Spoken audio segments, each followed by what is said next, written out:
Hello दोस्तों, स्वागत है मेरे NBFC फ्रीलांसिंग क्लास में। जैसे कि हमने पिछले वीडियो में बोले थे कि आज हम बात करेंगे CNC को डिटेल में। CNC को डिटेल में जानने से पहले अपन ये जानते हैं कि यूज्ड कार में कितनी फंडिंग कैटेगरीज होती है। सबसे पहला होता है सेल परचेज। सेल परचेज मतलब एक व्यक्ति दूसरे व्यक्ति को सेल करता है, उसको हम सेल परचेज बोलते हैं। इसको थोड़ा सा हम एग्जाम्पल में समझते हैं। मान लीजिए कि राहुल मुझे गाड़ी अपना सेल आउट कर रहा है 4 लाख रुपए में, मगर मेरे पास 4 लाख रुपए नहीं है, मेरे पास 1 लाख रुपए ही है।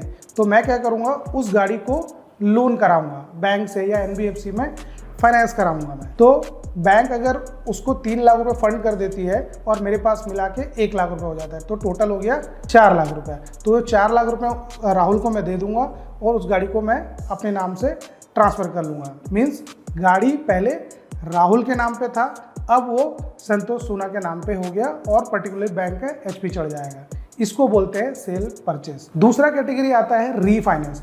रीफाइनेंस में क्या होता है कि मान लीजिए कोई 2020 की गाड़ी है, उन्होंने फाइनेंस में लिया था, अब वो गाड़ी फ्री हो गई है। अब उनको किसी पर्सनल काम से या किसी भी इमरजेंसी की वजह से उनको उस पर रीफाइनेंस चाहिए, तो कंपनी उसके अकॉर्डिंग, मतलब कस्टमर के अकॉर्डिंग, वो चाहे इनकम प्रूफ कैटेगरी हो या नॉन इनकम प्रूफ कैटेगरी है, उसके बेसिस पे उनको लोन करेगी। तो उसमें सिर्फ बैंक का नाम चढ़ेगा, इसमें ऑनरशिप चेंज नहीं होगा क्योंकि गाड़ी ऑलरेडी उनके नाम पे है। इसको हम बोलते हैं रीफाइनेंस। तीसरा है CNC या फिर कह लीजिए BT top up. CNC means car and cash. BT top up का मतलब होता है बैलेंस ट्रांसफर टॉपअप। इसमें क्या होता है कि जो कस्टमर है, ये इसमें भी गाड़ी पहले से उनके नाम से होता है, बट वो गाड़ी फाइनेंस में होता है। इसको हम एग्जांपल में समझते हैं। मान लीजिए राहुल के नाम पे गाड़ी है, जिन्होंने 2020 में उसको फाइनेंस में लिया। वो गाड़ी 15 लाख की गाड़ी थी, उन्होंने 3 लाख रुपए का डाउन पेमेंट किया, 12 लाख रुपए का लोन कराया। बट अभी 2024 चल रहा है, 4 साल उन्होंने लोन पटा दिया है। उन्होंने लिया था 12 लाख का लोन। आज की डेट में उनका जो करंट आउटस्टैंडिंग है वो 8 लाख रुपए है, वो SBI में बचा हुआ है। तो इसमें कोई other company means Tata capital अब SBI को टेक ओवर करेगी प्लस कस्टमर को टॉपअप देगी। इसको थोड़ा सा हम विस्तार में समझते हैं। आज की डेट में उस गाड़ी का जो वैल्यूएशन है वो है 10 लाख रुपए। तो 10 लाख का 200% लोन कितना हुआ? 20 लाख रुपए। तो 20 लाख रुपए ये टोटल फंडिंग हो गया। अब SBI का कितना बचा हुआ है? वो 8 लाख रुपए बचा हुआ है। तो सबसे पहले जो टाटा कैपिटल पेमेंट करेगी वो SBI को पेमेंट करेगी। अगर 20 लाख में से 8 लाख चला गया, बचा कितना? 12 लाख रुपए। ये 12 लाख रुपए कस्टमर को पेमेंट मिल जाएगा। इसको बोलते हैं BT टॉपअप। मीन्स जो बैलेंस था उनको चला गया और जो टॉपअप है वो कस्टमर को मिल गया।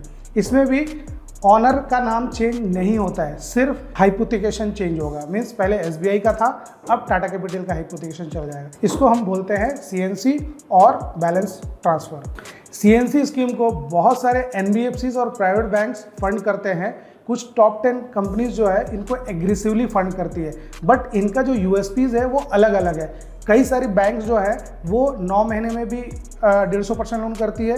कई सारी कंपनी 12 EMI होने के बाद ही फंड करती है। तो हम इस स्कीम को एक एक NBFC और एक एक प्राइवेट बैंक्स में कवर करेंगे नेक्स्ट वीडियो में डिटेल में। CNC स्कीम को बहुत सारे NBFCs और बहुत सारे प्राइवेट बैंक्स एग्रेसिवली फंड करते हैं, बट उनके USPs एकदम अलग है। मीन्स कई कंपनी 9 EMI में भी करती है, बट कोई कंपनी 12 EMI कंप्लीट होने के बाद ही करती है।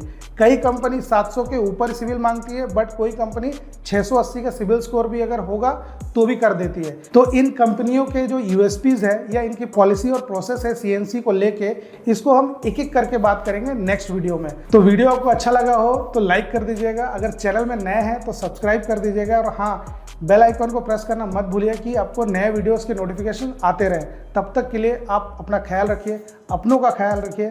जय हिंद, जय भारत।